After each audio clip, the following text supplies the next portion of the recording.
இந்த பாலம் வந்து இந்த மழையில் வந்து டேமேஜ் ஆகிடுச்சு. ஒரு வாட்டியும் மழை பெய்யும் போது இந்த பாலத்தில் வந்து தண்ணி ஃபுல்லாக தேங்கி நின்றோம். எல்லா ஏரியும் திறந்து விட்டாங்க. இதை சீரமைச்சு கொடுத்தா பொதுமக்கள் நல்லபடியாக போய் சேருவாங்க.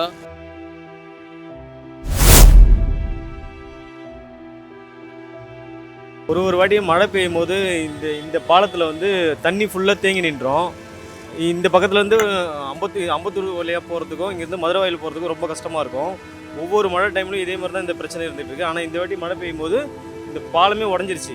இந்த பாலம் வந்து இந்த மழையில் வந்து டேமேஜ் ஆகிடுச்சு. இந்த ரோடு வந்து பார்த்திங்கன்னா வாவின் வரலாம் போகும்.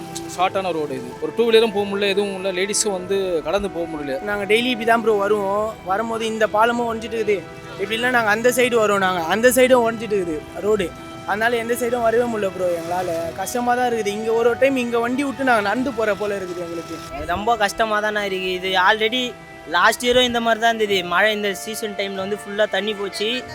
அந்த பிரிட்ஜு மேலே போயிட்டு அந்த லாஸ்ட்டு போயிட்டு நாங்கள் ரிட்டர்ன் வந்தோம். இந்த வாட்டியும் அந்த மாதிரி தான் இருக்குது. இந்த வாட்டி தண்ணி போகணுன்னு பார்த்தா பாலமே ஒஞ்சிச்சு. நாங்கள் நடக்கிற வழி அந்த பாருங்க, வண்டியும் போகுது நடக்கிற வழியில். காலைல ஒருத்தர் ஸ்லிப் ஆகிட்டு கீழே ஊன்ட்டு இருப்பார். ரொம்ப கஷ்டமாக இருக்குதுண்ணா. இந்த இடத்துல பாலம் வந்து இந்த மாதிரி கட்டாயி கிடக்குது. எல்லா ஏரியும் திறந்து விட்டாங்க. இதை சீரமைச்சு கொடுத்தா பொதுமக்கள் நல்லபடியாக போய் சேருவாங்க. அதனால் இப்போ இங்கே இருக்கிற மக்களுக்கு வெளியில் போகிறதுக்கு ரொம்ப கஷ்டமாக இருக்குது. வெளியிலேருந்து இந்த வழியாக தான் அம்பத்தூருக்கு உள்ளே போகணும்.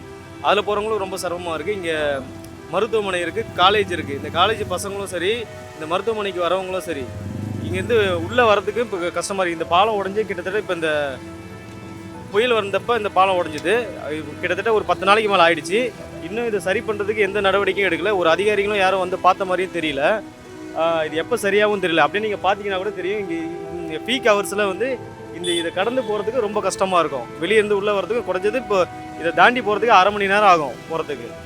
இது அதிகாரிகள் வந்து விரைவில் சரி செஞ்சு இந்த பாலத்தை சரி பண்ணுறதுக்கு ஒரு நடவடிக்கை எடுக்கணும். காலேஜ் பசங்க ரொம்ப கஷ்டப்படுறாங்க. பஸ் ரூட்டு சுத்தமாக கிடையாது. காலேஜுக்கு போனால் பஸ் தான். அங்கேருந்து இறங்கினா ஷேர் ஆட்டோவும் கிடையாது, எதுவுமே கிடையாது.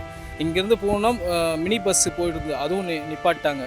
ரொம்ப கஷ்டமாக இருக்குது. மழை விட்டு ஒரு வாரம் ஆச்சு. எல்லா இடமும் கிளியர் பண்ணிகிட்டு இருக்காங்க. இது கிளியர் பண்ணால் ரொம்ப வசதியாக இருக்கும். எப்போ கிளியர் பண்ணுவாங்க தெரியல. ஆனால் அதுக்கு உண்டான முயற்சி எடுத்த மாதிரியும் தெரியல. போலீஸ் போட்டிருக்காங்க. போலீஸ் பார்த்திங்கன்னா அந்த மெயின் ரோடில் தான் நிற்கிறாங்க. இங்கே யாரும் வந்து இவ்வளோ டேமேஜாக இருக்குது. இங்கே அடுத்தது என்ன நடக்கும், உள்ளே போயிடுமோன்ற கூட பயமாக கூட இருக்குது.